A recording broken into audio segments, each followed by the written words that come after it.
Well, good evening, everyone, and welcome to the Brian Crombie Radio Hour on Saga 960. I want to welcome back Charles Burton. Charles is a senior fellow at the Macdonald-Laurier Institute. He's also with the European Values Center for Security Policy, the University of Alberta. He historically has been with Brock University. He's an expert on China, on international relations, on Eastern Europe, etc. And I've had the pleasure of chatting with him before on a couple of these topics. But I guess a week ago, Charles, you posted something really provocative in that you were agreeing with someone else, but contending that Canada had lost significance on the international stage. Do you think we're less significant today? And if so, why? Oh, I think there's no question about this. I've been concerned about this for quite some time in terms of Canada's ability to play a role representing Canadian interests on the global stage. I mean, this is a long process. You know, after the Second World War, Canada had the third largest navy in the world. We were a significant player, and, you know, having hard power, we were able to exert a lot of soft power through the 1950s, and of course the Suez Crisis and Canada's association with peacekeeping under Lester Pearson. But, you know, in the 60s, we started to change our emphasis away from hard power and developing our military to reducing military expenditure and largely, I think, having confidence that Canada could represent a peaceful force in the world by, you know, not militarizing at the same rate as the United States, and feeling confident that if there was an attack on North America in the context of the Cold War from the Soviet Union, that the United States would defend us. And so we got in a situation where we put our emphasis more on domestic matters, social welfare, and so on, and gradually allowed our military and hard power resources to wither. And, you know, now we're in a situation where NATO, the North Atlantic Treaty Organization, wants Canada to step up to the plate and increase our military expenditures up to the 2%, what they now believe is the floor minimum contribution to defense. And in the most recent budget, to the contrary, the Canadian government reduced our defense expenditures by $1 billion. You know, $1 billion is not a large amount of money in terms of military expenditures, but symbolically, you know, we had given some indication that we would be stopping our sort of free riding on other nations' defense capabilities, and then we reduce our expenditures. You know, recent statement by the U.S. and 4 other members of the G7 on Israel somewhat pointedly excluded Canada. The exclusion of Japan is more understandable, but the fact that, you know, Canada was not included in the group that made this joint statement on behalf of like-minded countries committed to democracy and the defense of Israel was a bit telling. You know, we've been excluded from Indo-Pacific pacts. We're not in the Quad. We're not in the AUS UK-US. You know, it seems that the United States no longer sees us as a reliable ally or a country that's important to consult in joint action on behalf of defense of the rules-based international order.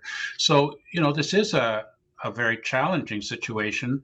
And of course, increasing our defense expenditures to 2%, which would be, you know, raising up more than half a point, you know, will not compensate for decades of decline and underfunding to our hard power capabilities. So, you know, we're in a very difficult situation that is going to be very hard for us to get out of, even if we have a change in attitude and a new government after the next election.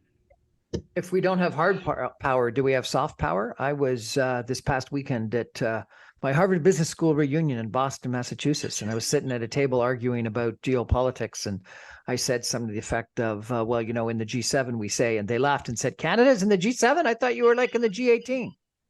Yeah, I mean that really is the issue is when we don't have hard power to back up our soft power starts to look pretty brittle and looks more like virtue signaling.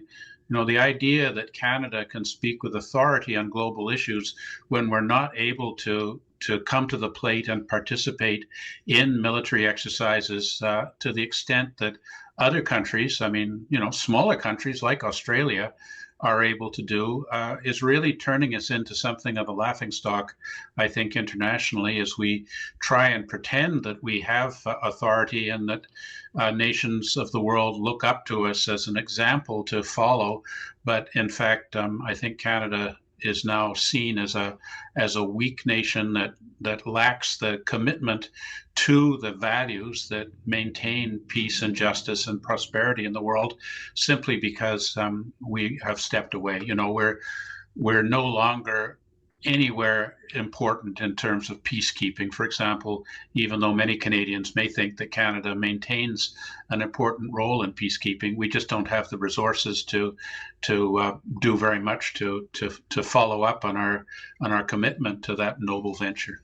Given what's happening in the Middle East today, maybe it would be helpful if you just took a second and explained the role we played in the Suez crisis, and really blue helmeted Canadians made a name for themselves at that time, did they not?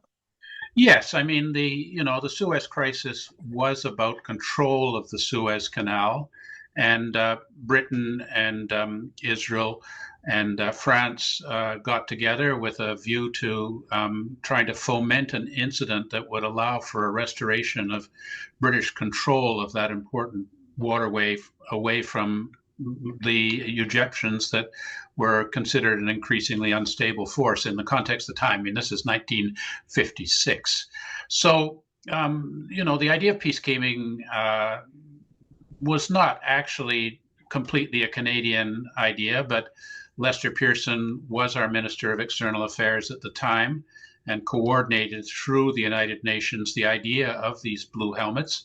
And I think to the great pride of Canadians, thereafter, Mr. Pearson was awarded the Nobel Prize. So, and subsequently, he became our Prime Minister.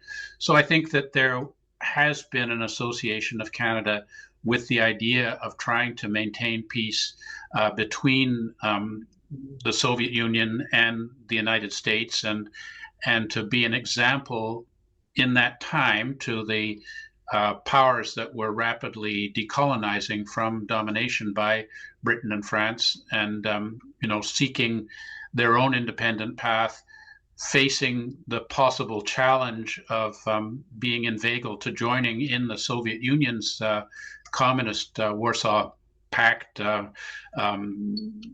alliance. And so I think in that time, when Canada did have some hard power, we did have some moral authority and were able to diffuse this incident from turning into a war involving Russia against the Western powers in the context of the time. But one cannot imagine any such thing happening again today. One doesn't see Melanie Joly being someone, our Minister of Foreign Affairs, being someone that other ministers of foreign affairs and foreign governments look up to for guidance and support, because we just aren't able to provide that guidance and support. And in the current context of the challenge of China becoming a challenge in the Indo-Pacific and globally by amassing more and more support in the third world through the Chinese Belt and Road Development Initiative, the expectation of the United States, of Britain, of Australia is that Canada would be able to make a contribution to the defense of the Western Alliance, in particular to the defense of the Canadian Arctic. But we are not able to do that. We don't have the submarines and the icebreakers that have the capacity to defend our own sovereign territory against the claims of Russia that that Russia has effective sovereignty over even undersea lands that rightly should belong to Canada. So we're not able to monitor the Arctic waters that Canada claims, and we're not showing any sign of doing anything that would allow us to effectively assert sovereignty over the Arctic and our contribution to, Ukraine, our contribution to the Indo-Pacific, the exercises to try and maintain freedom of navigation in the Indo-Pacific and to enforce the UN sanctions against North Korea are really just tokens. We're just not there. We just don't have the hardware to be able to assert ourselves, and we don't seem to have the political will to demonstrate to the world that Canada wants to be a player again. So we seem to be sinking into increasing irrelevance on the global stage. And I think that most Canadians don't want our government to be going in that direction, and we had perhaps a false confidence that Canada is an important nation in the world, a member of the G7, a member of the Five Eyes Intelligence Sharing Consortium. And it looks like we may be losing our effective membership in both of those as those groupings start to reform into nations that exclude Canada from full participation. Increasing insignificance on a world stage. We're going to take a break for some messages and come back with Charles Burton. We're going to ask him, how'd we get here? And is there a way out of it? Stay with us, everyone. Back in 2 minutes. Okay.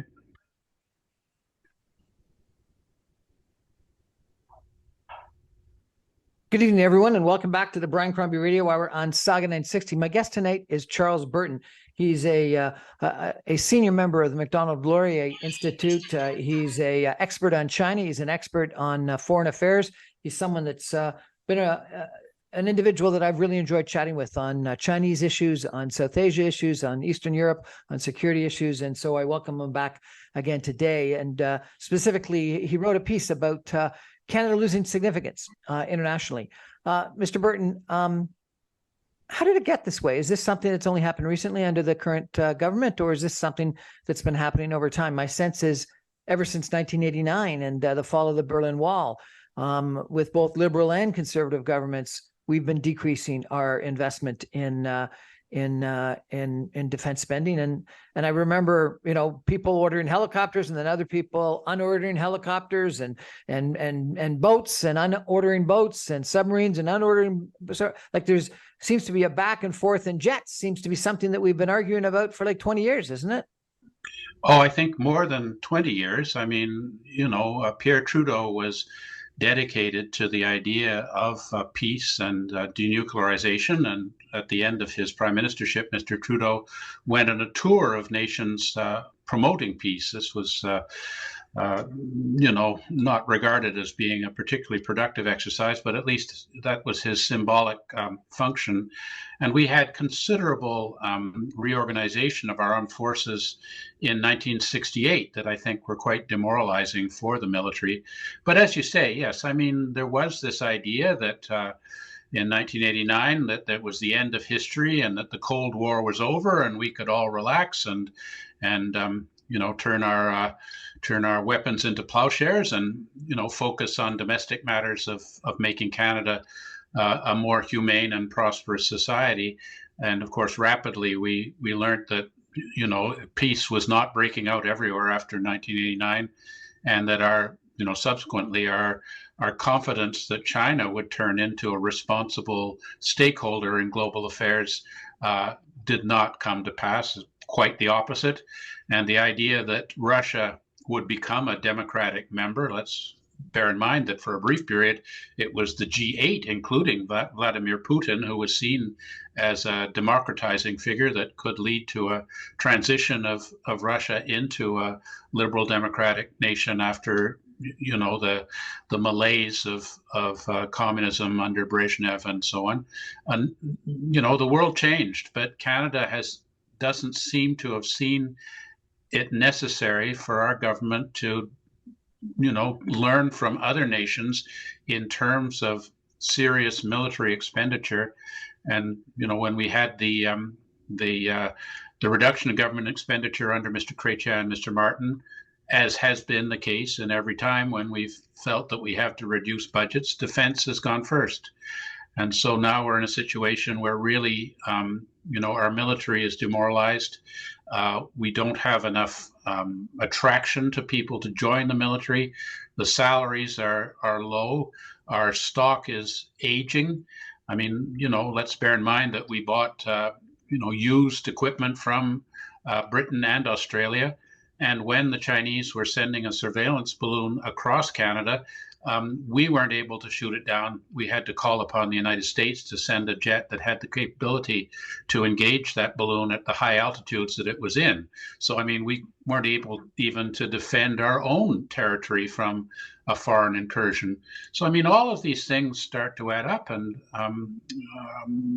it does cause me some concern. I think particularly because I don't think that we can continue to rely on the United States to guarantee our security in this modern context. And I think the United States is increasingly seeing Canada as an unreliable ally, both against China and in terms of defense in general. And this may lead to the United States not giving us the sort of traditional considerations with regard to tariffs and Buy America campaigns and so on. So, if we can't maintain the confidence of the United States that we are a solid ally that's willing to come to the plate and play our part in defense of the international rules-based order against these, horrific autocratic powers like Russia, like Iran, like China, that the United States will simply no longer give us the kind of consideration that we have traditionally felt that we deserved as a neighbor of the United States and an important trade partner.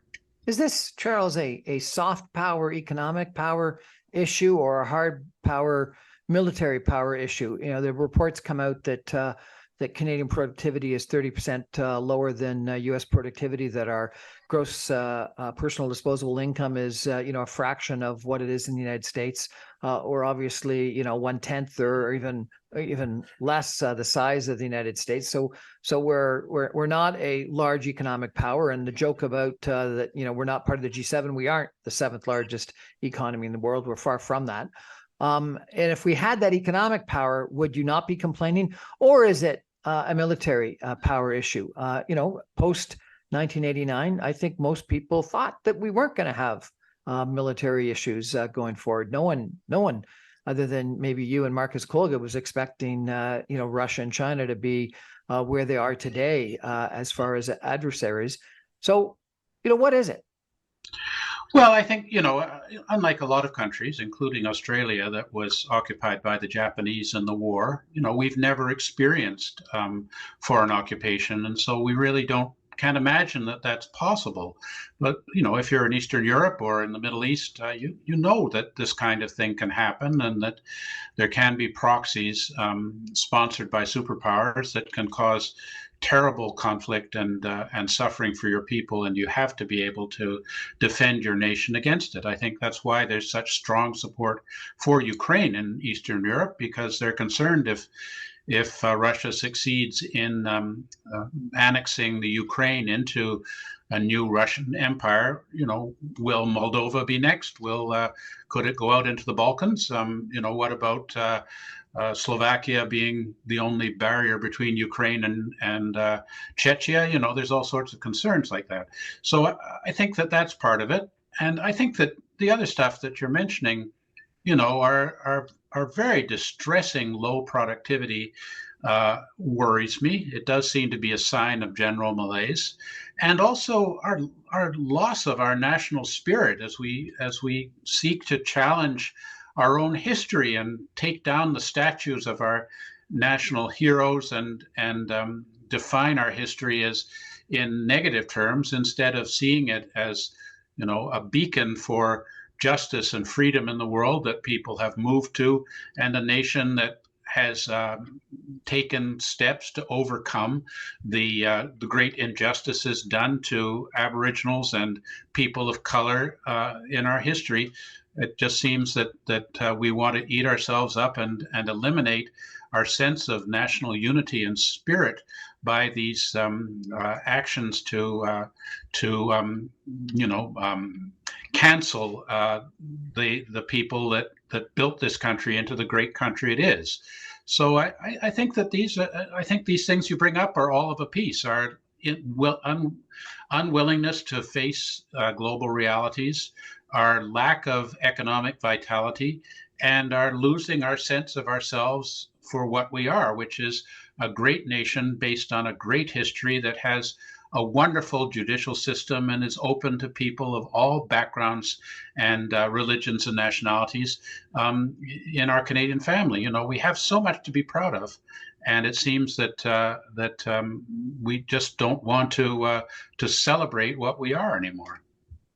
I sat in a session this weekend on democracy and the state of democracy worldwide, and the professor that led the conversation suggested that democracy was under attack, and that we had one of the largest moves ever from an anti-democratic standpoint, that entities that study sort of democratic versus authoritarian states, we were almost at an extreme again of low democracy, high authoritarianism. And he indicated, Slovakia and Hungary and other examples, obviously Russia, China, Iran, North Korea, et cetera, as examples of it, but also mentioned India, and then mentioned in the United States itself, where there's a lot of movement toward a desire for authoritarianism away from democracy.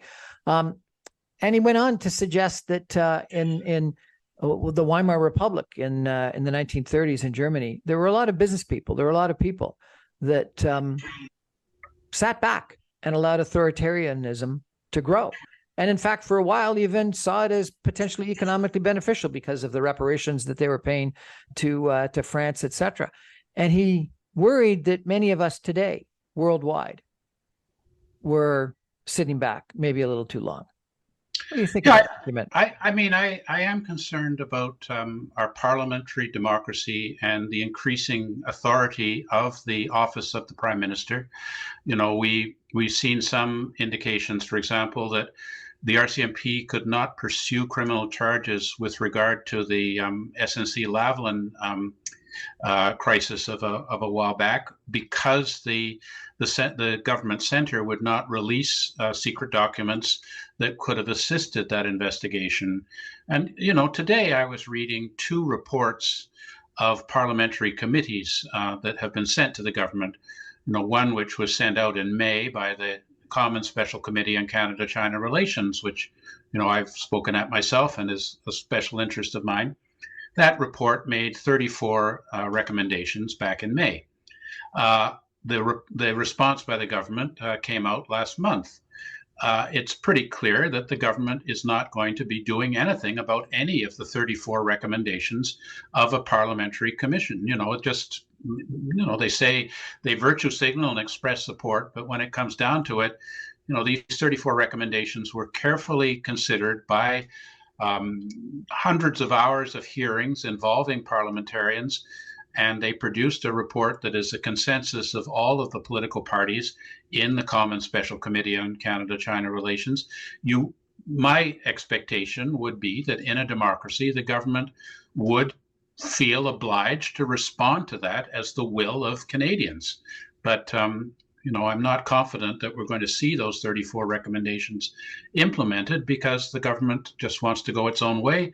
So what's the point of holding these parliamentary hearings and having a debate in government if our government is able to ignore that and just proceed the way that they want to and continue to have a high degree of secrecy about their decision-making process and protecting people that should be accountable for bad decisions or malfeasance in other ways that Canadians would like to see accountable. So, I think that we are already seeing a process of too much concentration of power in a single figure and a lot of associated people who are not subject to democratic review.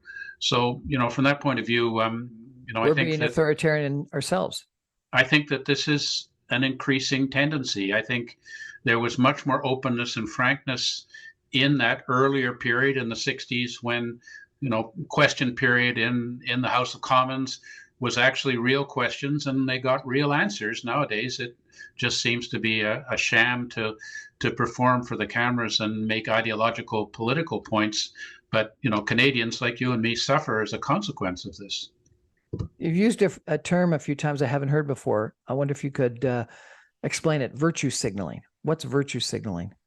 Well, I think that what we've been seeing is, we have a lot of concerns about, for example, Chinese government interference in the last election. We know from the reports of Sam Cooper of Global News and by Bob Fife and Steve Chase of the Globe and Mail, who were recipient of leaked classified assessments by the CSIS, the Canadian Security Intelligence Service, and by the Intelligence Assessment Secretariat of the Privy Council Office, that the government had been alerted to very serious concerns with regard to interference in certain electoral processes, but had not responded to it.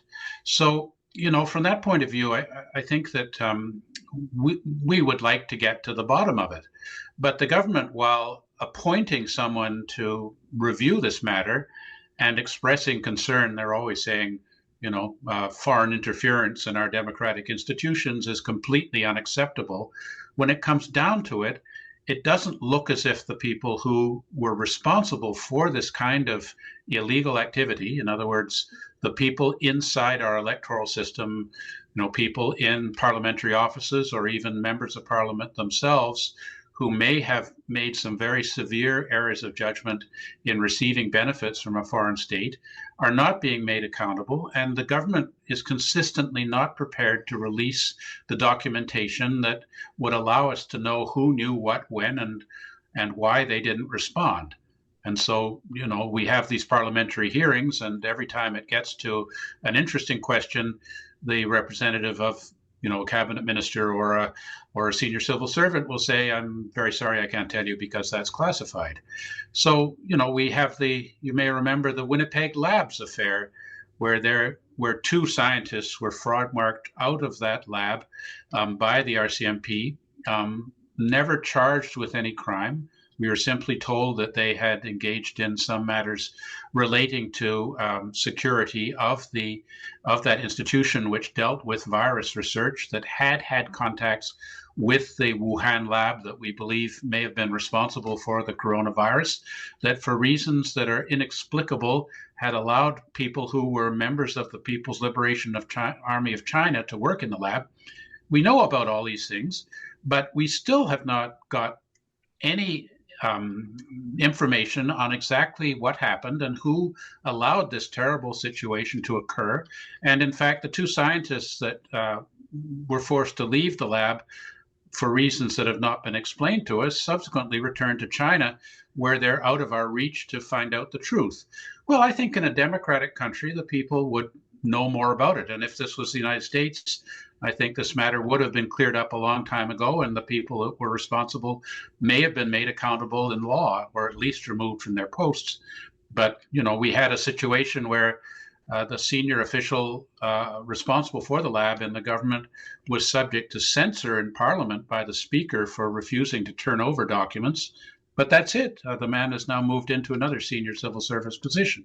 So, I think that there are a lot of concerns here about how accountable our government is to the people and how significant a role our elected representatives are able to play in our democratic process.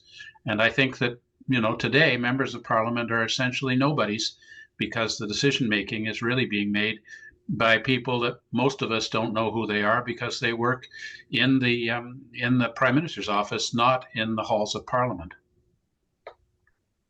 Lots to think about.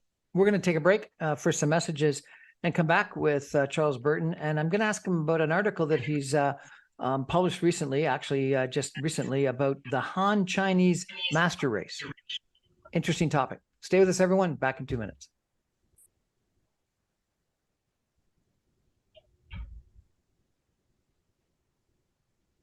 Welcome back, everyone, to the Brian Crombie Radio Hour on Saga 960. My guest tonight is Charles Burton. He's written recently an article about the Han Chinese master race, and your opening paragraph is really quite hard-hitting. You say China's shameless flouting of Canada's national sovereignty from Beijing's network of police service stations, its hidden in plain sight programs to transfer critical technologies from Canada to China through covert and gray zone operations, massive transfer of personal data through 5G technologies and spyware-laden social media such as TikTok, and election interference, including Chinese diplomats scheming to get pro-China Canadians of Han ethnicity elected to Canadian legislatures at all levels, are the harbingers of a calculated agenda. What's that agenda? Well, the communist strongman leader, Xi Jinping, has a doctrine called the community of the common destiny of mankind. And this is really China's ultimate plan to remake the global order by debasing the role of the United Nations and the World Trade Organization, replacing the economic institutions with China's Belt and Road Initiative plan, which is a worldwide infrastructure program that everything terminates in China. All these railways and highways and port facilities, they all lead to China as the center of the world. And the idea that we would abandon the liberal democratic notions of sovereignty in favor of a Chinese conception based on Chinese traditional norms of tianxia, all under heaven, that the whole planet should be dominated by, Chinese civilization in the context where China believes that the United States liberal democratic order is in decline and therefore the institutions that it informs are in decline too. Well, this is obviously a very ambitious program that China hopes to more or less put into place by the year 2050, which is quite soon. But in any event, the basis for this is really about China as a unified nation, and persons who they define as children of the Yellow Emperor. In other words, all persons who have Chinese ancestry throughout the world should be loyal to the Chinese Communist regime in Beijing and not to the nation of their citizenship. So we see this with, the genocide of the Uyghurs. As our parliament passed a unanimous resolution declaring that China is involved in the genocide of these Turkic Muslims that live in the western part of China, that traditional lands occupy quite a big proportion of the western part of China, and the Tibetans who are subject to similar programs of assimilation and elimination of their Tibetan identity and language and religion. The Uyghurs are being put into concentration camps. They call them retraining facilities, but they have guard towers and barbed wire and guns and dogs, and people who go in there can't leave, designed to eliminate the Uyghur language and their Muslim faith. And so the idea, whereas China used to be defined as a country made of several great civilizations, the Uyghurs, the Mongolians, the Tibetans, the Zhuang, and the Han Chinese, which are the Chinese people that we identify as Chinese, their ethnicity is Han, to be converted into a new created national identity of the Chinese nation, which is really the assimilation of all other peoples in China to the Han Chinese mainstream, and the increasing pressure that the Chinese regime puts on people inside Canada who have relatives in China or some identification with Chinese culture by ethnic pride to serve the interests of China. And this would include through espionage and through, say, attempting to influence our political process to tamp down Canadian government criticism of China's domestic policies of genocide and human rights abuse, and China's support for unstable dictatorships like North Korea throughout the world. So, this is the master race idea that the Chinese will assume the position of dominance, and all the other ethnicities and national identities will become subservient to China. And I guess, like so many people throughout the world learned English in the rise of the British Empire and the American Empire, that over time, there'd be an expectation that we would be teaching people Chinese and that Chinese would become a dominant language everywhere. It's already starting in a small way. It's an ambitious program that's not likely to succeed, but it does inform how the Chinese government legitimizes itself and sees its destiny in the great, rise and fall of empires. China really perceives itself as having been the dominant power on the planet in ancient times and feels that the West are recent usurpers and want to restore things to the traditional Chinese cosmology where China is the great power that everybody else looks up to and subordinates themselves to. So it's a worry. What we really want is for people who come here from China and assume Canadian citizenship to identify with Canada and be loyal to Canada, one country, and not see themselves as having divided loyalties or indeed ignoring, the Chinese government's idea that they should ignore their titular citizenship and be loyal to China. They tend to refer to Chinese Canadians as Canadian passport holders, but not as Canadian citizens with, the rights of full participation in our society, and do put out a lot of disinformation that our nation is a white supremacist society that discriminates systemically against persons of Chinese ethnicity.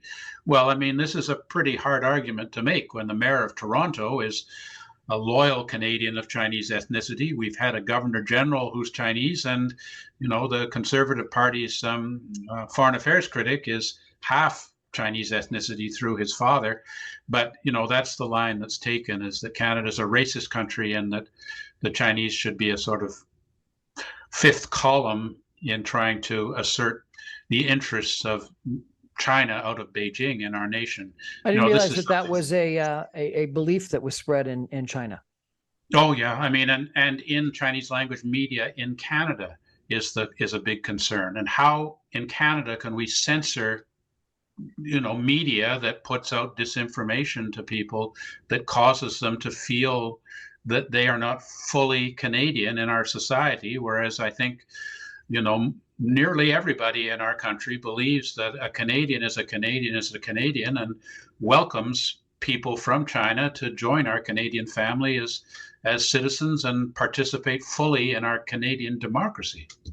Is it really that different? When Italy's playing in the World Cup, or Poland is, or India is in cricket or whatever, lots of people will bring out their flags of their country of birth or the country of forebearers' birth and act pretty loyal. And I spend a fair amount of time in politics, and a lot of the people they interact with are at times far more interested and worried about what's going on politically in their home country than in Canada, even though they're involved in politics in Canada as well. So is the Chinese situation much different than what we see with other cultures in other countries? Yes. It's because of this plan, the Community of the Common Destiny of Mankind and the Belt and Road program, where China is actually trying to develop a domination over our nation. Our relations with with Italy are friendly relations. We get on well. All very well for people down in Preston Street here in Ottawa to go to Italian bars and, celebrate when the Italian team wins the World Cup or whatever. Perfectly fine. I am myself children of immigrants, and my mother's from Barbados, and I'm proud when Barbados does well in international cricket.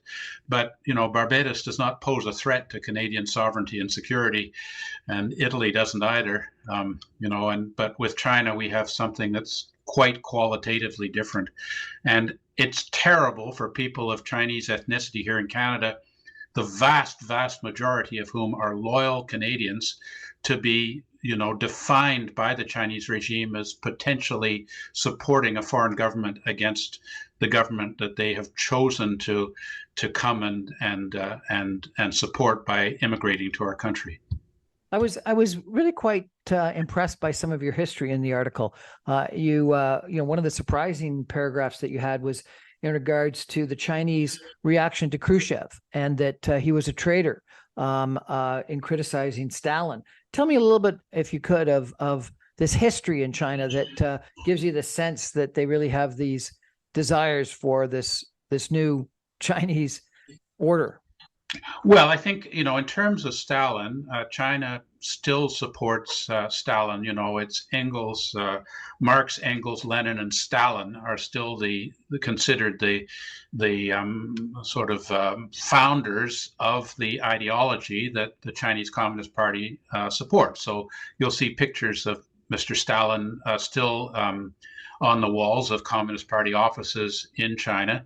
And they feel that Khrushchev was a revisionist, and they feel that that the communist movement was betrayed by the Soviets under Khrushchev, and that China should have been the leader of global revolution. Well, I mean, the revolution didn't work out because the communist ideology, didn't prove to be true, and their economic policies didn't work, and they didn't create a new socialist man that was prepared to allow for terrific equality and great prosperity. In fact, quite the opposite. China is now one of the most economically unjust countries in the world, with a Gini coefficient comparable to that of Brazil. But they've maintained the idea that China should be the dominant power in the world. If they're not the dominant power in the global communist revolution and the achievement of the Communist International and the elimination of barriers between states, then they're going to do it based on the idea of China's mandate of heaven to dominate all the earth, not just the territory of the People's Republic of China as we know it now. So, their affection for Stalin is a bit chilling, because obviously Stalin has an enormous amount to answer for in global atrocities, and he did in fact impose his vision on so many countries and cause so much suffering in Eastern Europe, from which the countries that are now free of that domination are able to celebrate democracy, like Poland, like Czechoslovakia, like Germany. You say that she anticipates that China will achieve universal prosperity by 2035 and then redress the humiliation of China's subordination by Japan and the Western powers by 2050 through realization of the China-led community of the common destiny of mankind. Xi Jinping avers that China's rise will be in sync with the fall of U.S. global hegemony. Sounds like there's an interesting future, and that history didn't end in 1989. We're going to take a break for some messages, and I'm going to come back and ask Charles Burton what this all means, and means to what Canada's got to do from a investment in our military standpoint. Stay with us, everybody. Back in 2 minutes.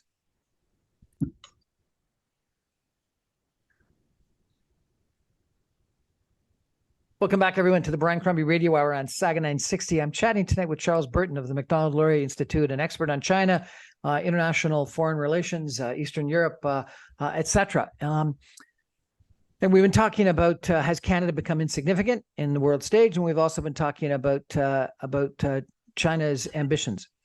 And I guess that leads me, Charles, to a question. I got into an interesting discussion with some people this past weekend. I was in the United States, and the contention was made that we are the closest to World War III that we've been since the end of World War II. And the example being, looking at history, the invasion of Crimea may have been comparable to the takeover of Austria or Czechoslovakia, then the invasion of Ukraine, the invasion of Poland, and then what's happening in the Middle East, Italy's involvement in World War II and the involvement of the Mediterranean in World War II, particularly if it's found that Iran was behind Hamas, and Iran is supporting both Russia and Hamas, and if any other powers get involved. And the contention being, if China was ever going to attack Taiwan, now would be the time, with military attention from the United States and NATO focused on both Ukraine and now also Gaza and the Middle East. two carrier forces, strike forces, shipping into the Mediterranean. Are we closer to World War III than we've ever been? Oh, I think so. Yes. I mean, just 2 days ago, a Canadian airplane that was monitoring the North Korean attempt to buck the UN sanctions almost crashed with a Chinese plane that was engaging in very reckless and careless monitoring of the Canadian aircraft in international airspace. What if it had crashed and our crew was lost? Where would that leave Canada with regard to China? And China has been exceeding the traditional line between China and Taiwan in terms of its military incursions and overflights of Taiwan. I mean, if you look at it objectively, it does look as if we're just steps away from a conflict. In the meantime, the United States, particularly the right wing of the Republican Party, is getting more and more concerned about U.S. investment into the defense of the Ukraine. And then we face an uncertain situation as to whether we'll see a return of President Trump into the U.S. presidency and where he would stand with regard to relations with Russia and China if he becomes the most important military figure in the world. So, there are just a lot of unstable factors, but this idea that, Iran, Russia, and China seek to disrupt the existing institutions that maintain peace in these critical areas, because all of those areas are critical to global trade, is worrying. And if they are able to sort of get their act together and coordinate, would we be in a situation where all hell would be breaking loose, as you say, in a World War III scenario, and Canada wouldn't know which way to turn? I mean, we're supposed to be defending the Arctic and our Atlantic and our Pacific. We've got so many responsibilities defense-wise that it seems that we're not able to cover even one of them. So obviously, you're hoping that this isn't true, but we all hope that we wouldn't see war in the Middle East again, and we all hope that Russia, even though we saw the massing of the people at the border, lots of people saying they'll never attack, they'll never be dumb enough to attack. So given that we can't predict the future, and sometimes the worst things that we've ever imagined come true, what should Canada be doing right now? Well, I think that we have to be looking at the scenarios and deciding what we should be doing to contribute. I think we should be putting more stress on the Arctic. I think that's what our allies expect from us. We've even had the British assisting in Arctic defense. I mean, that strikes me as, they're pretty far from the Arctic. And why are they up there? They're up there because Canada's just not performing. So, I think that we need to have a serious assessment of our defense capabilities, a plan for what Canada should be doing to defend our own nation and the international rules-based order, make that very clear, and then take the measures necessary to implement that plan. Right now, we just seem to be floundering in all directions at the same time. And as you say, the situation is looking as if our enemies are getting more and more coordinated and better organized and more powerful. And in the meantime, we worry about domestic matters that suck the vitality out of our economy and national spirit. So, I think that this discussion really is a kind of call for the government to sit down like adults, put away the stuff that doesn't really matter, and focus on how we can maintain our security and sovereignty and make Canada into the great nation that we should be. I was in Boston on the weekend, and I was thinking about this, and I read a inscription on a monument in the middle of a big garden in downtown Boston. I want to read it to end the show if I could, because I think it really addresses what all of us need to be thinking about doing when there are risks in the world. They came first for the communists, and I didn't speak up because I wasn't a communist. Then they came for the Jews, and I didn't speak up because I wasn't a Jew. Then they came for the trade unionists, and I didn't speak up because I wasn't a trade unionist. And then they came for the Catholics, and I didn't speak up because I was a Protestant. Then they came for me, and by that time, no one was left to speak up. I think that we've got some issues in this world, and if I was Prime Minister Trudeau or the Minister of Foreign Affairs or the Minister of National Defense, I think I'd be committing to a 2% of GDP minimum right away. And I'd be saying that one of the major issues that we've got is this humanitarian crisis in Gaza, and that we would have peacekeepers to ensure a humanitarian corridor for the people of Gaza, because I do think that Hamas should be eradicated, but not the Palestinian people. And so therefore a humanitarian corridor for people to exit Gaza into Egypt, I think is something that Canada in our history have done in the past and should be willing to do now.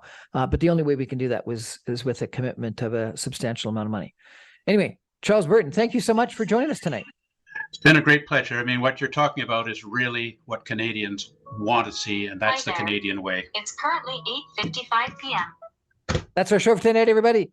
Thanks so much for joining us. I remind you, I'm on every Monday through Friday at 6 o'clock on 960 AM. You can stream me online at www.saga960am.ca. All my podcasts and video casts, including about 3 or 4 with Charles Burton, can be found on my website, briancrombie.com. Good night, everybody. Thanks, Charles. Thank you.